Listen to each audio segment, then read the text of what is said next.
Hello cuties, welcome back to my channel Bunny's Function and Sharma World। आप सब कैसे हो? आई विश आप सब लोग अच्छे होंगे। तो हमने स्टोरी के एंड में यानी लास्ट पार्ट में देखा था कि वांगची गुस्से से चला गया था जब उसके अंकल ने उसकी शादी की बात की थी। आगे देखते हैं उसके बाद क्या हुआ था। हम देखते हैं वांगची अपने रूम में चला गया था। वो बहुत ही ज़्यादा गुस्से में था। वो कहता है उन्हें क्या लगता है कि मैं उनकी बात इस बार भी मान लूँगा। एक बार अपने प्यार की खातिर मैंने उनकी बात मानी थी और आज भी मैं पछता रहा हूँ। मैंने आज तक उसे नहीं देखा है। 6 साल हो गए मैं उससे दूर हो गया हूँ सिर्फ इनकी वजह से। मैं सिर्फ इनसे नफ़रत करता हूँ। वांगजी कहता है दुनिया में मैं वो पहला इंसान होगा जो अपनी फैमिली से नफ़रत करता है, वो भी इतना ज़्यादा, क्योंकि आपकी वजह से मैंने अपना सब कुछ खो दिया। दूसरे बच्चों के मॉम डैड अपने बच्चे की खुशी के लिए खुद की खुशी पर भी दाव पर लगा देते, बट मेरे फैमिली को मेरी खुशी से ज़्यादा उनकी रिपोर्टेशन सबसे ऊपर है। मेरी खुशी उनके लिए कोई मायने ही नहीं रखती। ऐसी फैमिली तो मेरे दुश्मन को भी ना दे। मैं ये मून गॉडेस से प्रे करता हूँ मुझ जैसी इतनी बदतर लाइफ तो किसी की भी ना हो। कितना बदकिस्मत हूँ, कितना बैड लक है ना मेरा। मैं अपने प्यार से बात तक नहीं कर सकता, उसे देख नहीं सकता। मुझसे ज़्यादा बदकिस्मत और कौन हो सकता है। और ये सब का रीज़न मेरी खुद की फैमिली है, जिनसे मैं इतना ज़्यादा प्यार करता था। उन्होंने मेरी खुशियाँ मुझसे छीन ली। उन्होंने मुझे मेरे पास पेन के अलावा कुछ नहीं रहने दिया। मैं नफ़रत करता हूँ अपनी फैमिली से और मैं उन्हें कभी भी माफ़ नहीं करूँगा, कभी नहीं। उन्हें बुरा लगता है ना मेरे इस बिहेवियर से, तो मैं ऐसा ही बिहेव करूँगा उनके साथ। उन्हें भी तो पता चले ना कि मुझे कितना हर्ट होता है उनकी वजह से। हमेशा मुझे हर्ट होता है। वो इतनी ज़्यादा सेल्फिश है तो मैं भी अभी सेल्फिश ही बनूँगा। मैं देखते जाओ मैं क्या करता हूँ। अपने जिस रेपुटेशन की वजह से मुझसे मेरा प्यार छीना है ना, देख मैं इस रेपुटेशन को बर्बाद कर दूँगा, चाहे कुछ भी हो।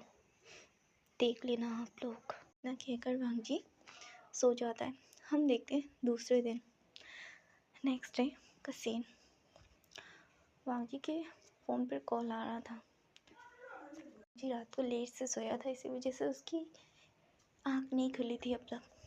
तभी जब उसका फ़ोन बजा तो वो उठ गया और कहता है कौन है जो इतने सुबह सुबह परेशान कर रहे हैं, मुझे चैन से सोने भी नहीं देते हैं ये लोग। ये कहकर वांगजी कॉल उठा लेता है और फिर कहता है हेलो, कौन है, क्या है, हुआ है, इतनी सुबह को कौन फ़ोन करते हैं। कहते हैं सर आप लेट हो गए हैं आज, आपने टाइम नहीं दिखाना सर। ये सुनकर वांगजी कहता है टाइम क्यों, क्या हुआ है, टाइम को कितना बज रहा है। तभी असिस्टेंट कहते सर 11:30 बज चुके हैं। ये सुनकर वांगजी कहते क्या 11:30। फिर वांगजी अपने रूम में लगे हुए वॉच की तरफ देखता है, तब उसे पता चलता है कि सच में 11:30 बज चुके हैं। वांगजी कहते ओ शिट, आज तो हमारा वे कंपनी के साथ मीटिंग था, सिर्फ आधा घंटा बचा हुआ है, 12 बजे मीटिंग है। ये कहकर वांगजी कहते ठीक है मैं पहुंच रहा हूँ। ये कहकर वांगजी तुरंत उठ गया और फिर शावर लेने के लिए चला गया। उसके थोड़ी देर बाद वो शावर लेकर बाहर आता है और फिर जल्दी जल्दी रेडी होने लगता है। रेडी होने के बाद वो नीचे आता है जल्दी जल्दी।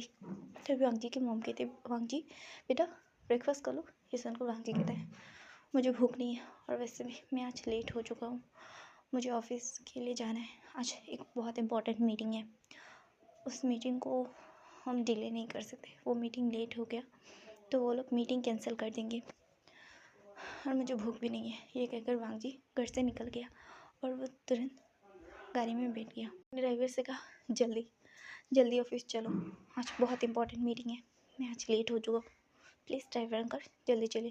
ये सुनकर ड्राइवर कहते हैं, जी मास्टर आप टेंशन मत लीजिए, हम टाइम से पहले ही पहुंच जाएंगे। यही करते हुए 10 मिनट बाद वांग जी अपने ऑफिस पहुंच जाता है और फिर वो कहते हैं, हाँ थैंक गॉड मैं टाइम पर पहुंच गया, वरना मिस्टर वे मेरे बारे में क्या सोचते हैं। उसके बाद फिर वांग जी मीटिंग रूम में आ जाता है, जिस रूम में वो क्लाइंट के साथ मीटिंग करते हैं। और करीब 5 मिनट बाद वहाँ पर मिस्टर वे भी आ जाते हैं। वांग जी ने मिस्टर वे को नहीं देखा था, वांग जी ने क्या किसी ने भी नहीं देखा था। आज पहली बार वो अपना फेस रिवील करने वाले थे पूरे मीडिया के सामने में। टाइम से उन्होंने फेस पर मास्क लगाकर अपना काम किया था, इसी वजह से उन्हें किसी को नहीं देखा, उन्हें किसी ने नहीं देखा और कोई नहीं जानता था कि मिस्टर वे कैसे दिखते हैं। तो गाइस मैं बता दूं, मिस्टर वे और कोई नहीं बल्कि हमारा वे वुशियान यानी विंग है। यहाँ पर आने से पहले वो प्रेस कॉन्फ्रेंस करके आ रहा था, उसने अपना चेहरा रिवील कर दिया था। वांग जी ने अब तक नहीं देखा था क्योंकि वो घर से जल्दी जल्दी आ रहा था, इसी वजह से उसने विंग को नहीं देखा था। मीडिया में उसने अपना फ़ोन भी चेक नहीं किया था जिससे उसे पता चल सके कि मिस्टर वी कौन है। हम देखते हैं कि असिस्टेंट और कोई नहीं बल्कि शुयांग था। शुयांग वांग जी का फ्रेंड भी था और साथ में उसका असिस्टेंट भी था। शुयांग ने जब न्यूज़ में विंग को देखा तो शुयांग शॉक्ड हो गया, मिस्टर वे ही विंग है और विंग आज यहाँ पर आने वाला है। वांग जी का रिएक्शन कैसा होगा ये सोचकर वो डर रहा था, क्योंकि शुयांग को सब कुछ पता था वांग जी के बारे में। अपने मन में सोचने लगता है कि अगर वांग जी और विंग आमने सामने आए तो बहुत कुछ बिगड़ जाएगा। शुयांग कहता है नहीं, बहुत कुछ नहीं, सब कुछ बिगड़ जाएगा। अगर वांग जी के सामने विंग आया तो वो सारे राज खुल जाएंगे कि आखिर वांग जी ने ऐसा क्यों किया था। आई थिंक विंग तो वांग जी से नफ़रत करता है।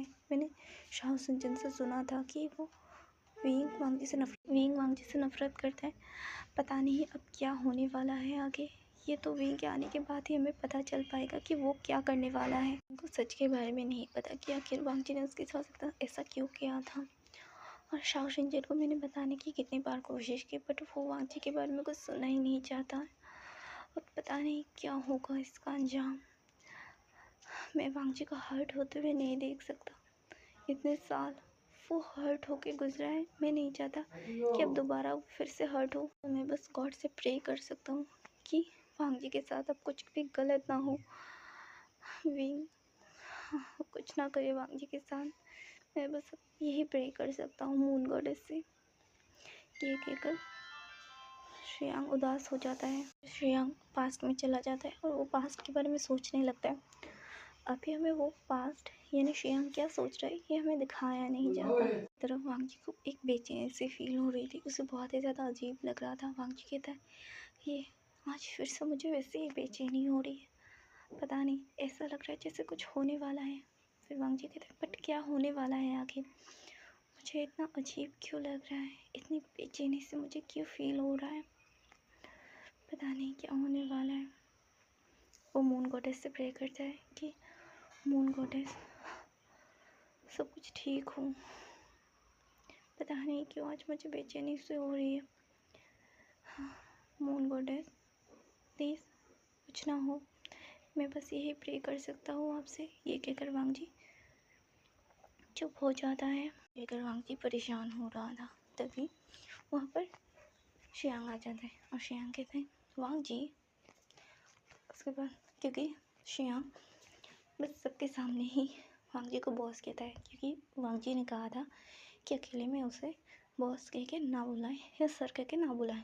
तो वांग जी कहता है हाँ शुयांग बोलो। ये सुनकर शुयांग कहता है क्या हुआ है वांग जी, तुम परेशान लग रहे हो, कुछ हुआ है क्या, क्या तुम्हारी तबीयत ठीक है ना वांग जी।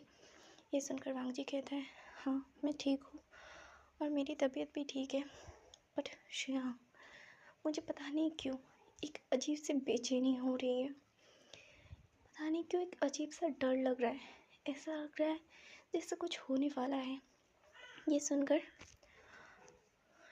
शुयांग कहता है वांग जी कुछ नहीं होने वाला, तुम टेंशन क्यों ले रहे हो। ये सुनकर वांग जी कहते हैं बट शुयांग मुझे लग रहा है कि कुछ होने वाला है। फिर श्रेया कहता है कोई बात नहीं वांग जी, तुम्हारा वहम होगा। खैर उस बात को छोड़ो, ये बताओ क्या तुमने न्यूज़ देखी? ये सुनकर वांग जी कहते हैं न्यूज़? क्यों, क्या हुआ है? कुछ हुआ है क्या न्यूज़ में जो मुझे देखना है? ये सुनकर श्रेयांक कहता है इसका मतलब तुमने नहीं देखा न्यूज़ आज की, है ना? फिर वांग जी कहते हैं नहीं, तुम्हें पता है ना श्रेयांक, मैं आज सीधा नींद से उठ कर आया हूँ। मुझे रात को सोने में लेट हो गया था, इसकी वजह से मेरी आँख लग गई थी और मुझे पता भी नहीं चला कि 11:30 बज गए। और तुम्हें पता है ना आज कितनी ज़्यादा इम्पोर्टेंट मीटिंग है मिस्टर वे के साथ, और अगर मैं लेट हो जाता वो क्या सोचते हैं हमारे बारे में, हमारी कंपनी के बारे में।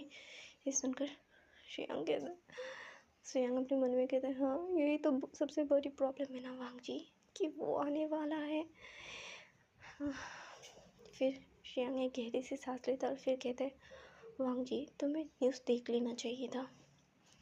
तभी वांग जी कहते हैं ठीक है मैं देखता हूँ। ये कहकर वांग जी देखने ही वाला था, तभी उसके बाद उसकी एक एम्प्लॉय आती है और वो कहती है सर मैं कम इन। फिर वांग जी कहते हैं हाँ आ जाओ, क्या हुआ है? फिर वो एम्प्लॉय कहती है सर मिस्टर वे आ चुके हैं। ये सुनकर वांग जी कहते हैं ठीक है, उन्हें मीटिंग रूम में लेके चलो, मैं आ रहा हूँ।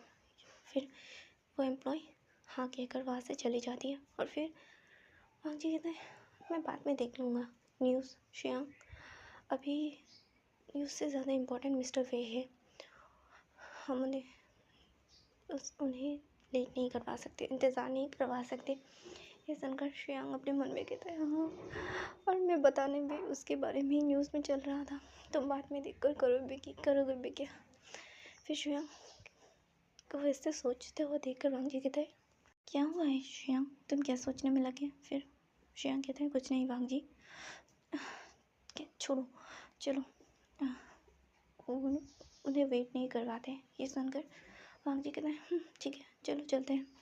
ये कहकर वांग जी श्रेयांक के साथ मीटिंग रूम के लिए निकल जाते हैं। उधर विंग के फेस में एक डेवल सा स्माइल था। विंग अपने मन में सोचता है आखिरकार वो दिन आ गया वांग जी, आज तुम मुझसे मिलने वाले हो, और तुम्हें पता है वांग जी तुम्हें कितना बड़ा शौक मिलेगा ये तुम्हें भी नहीं पता, तुम सोच भी नहीं सकते कि विंग अब क्या बन चुका है वांग जी। मैं तुम्हारी लाइफ को हेल बनाने के लिए आया हूँ, देखना मैं तुम्हारी लाइफ को पूरी तरीके से हेल बना दूँगा। ये कहकर वांग जी विंग डेबल से स्माइल कर रहा था। थोड़ी देर बाद वहाँ के रूम का डोर ओपन होता है, तभी विंग उधर देखता है वांग जी की तरफ, और जब वांग जी को विंग देखता है ना तो थोड़ी देर के लिए तो बस वांग जी की फेस की ओर देखने लगता है। वो खो सा गया था, और तभी वांग जी आगे बढ़ते। इतने समय में वांग जी ने विंग को देखा नहीं था, और वो आकर अपना हाथ बढ़ाता है और फिर विंग की तरफ देखने लगता है। और जैसे ही वांग जी ने विंग को देखा, वांग जी वहीं पर फ्रीज हो गया था। वो कुछ भी भूल नहीं पा रहा था, यहाँ तक कि वांग जी अपने पल के झपकाना भी भूल चुका था। वो पूरी तरीके से फ्रीज हो गया था, वो बस विंग को देख रहा था बिना अपने पल के झपकाए। तभी विंग एक स्माइल करता है, स्मर्क वाले स्माइल करता है, फिर कहता है हेलो मिस्टर लैन। ये सुनकर वांग जी पूरा शॉक्ड हो गया था कि विंग यहाँ पर। वांग जी कुछ प्रोसेस ही नहीं कर पा रहा था, वो कुछ बोल भी नहीं रहा था।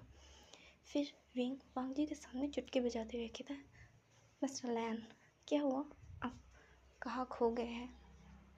फिर वांग जी अपने होश में आता है और फिर कहता है हाँ, कहता है मैं मिस्टर वे हूँ, वे फुशियान। ये सुनकर तो वांग जी पूरी तरीके से शॉक्ड। फिर विंग कहता है क्या आपने न्यूज़ नहीं देखा था मेरे फेस रिवीलिंग के बारे में? ये सुनकर वांग जी कहता है जी नहीं, मैंने आज न्यूज़ चेक नहीं किया था।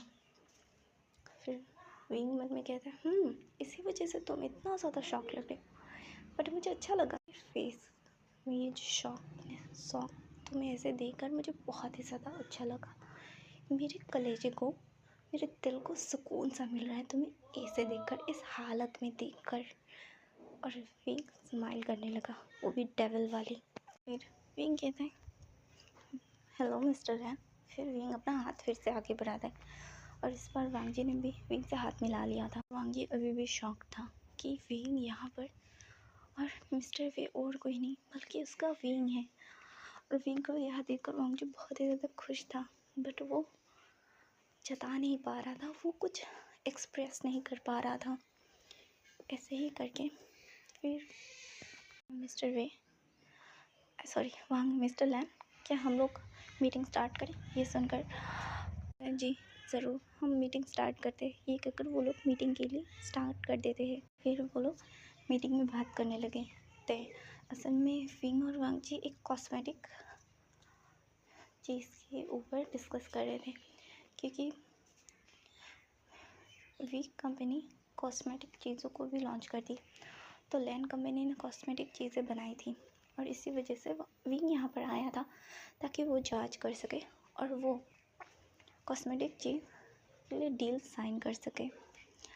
बट वांगजी अभी भी, वो मीटिंग तो कर रहा था बट वो अभी भी शॉक था, वो सदमे से बाहर ही नहीं आया था।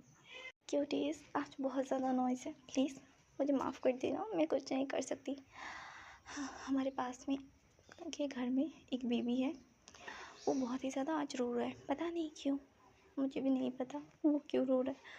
अब उस छोटे से बेबी को तो मैं कुछ नहीं कर सकती, इसके लिए आप माइंड मत करना, मेरी आवाज़ पर ध्यान देना, ओके क्यूटीज। तो चलें कहानी में आते हैं, हम लोग स्टोरी की तरफ आते हैं। वो लोग विंग वो डील साइन कर लेता है क्योंकि वांगजी के कंपनी की जो चीज़ें थी ना, वो बहुत कॉस्मेटिक थी, वो बहुत ही ज़्यादा अच्छी थी और उससे बहुत ही ज़्यादा विंग को फ़ायदा होने वाला था। इसी वजह से विंग ने वो डील साइन कर ली थी। ओके क्यूटीज, आज की स्टोरी में यही पर ख़त्म करती हूँ, मिलते हैं नेक्स्ट पार्ट में। Okay bye bye cuties.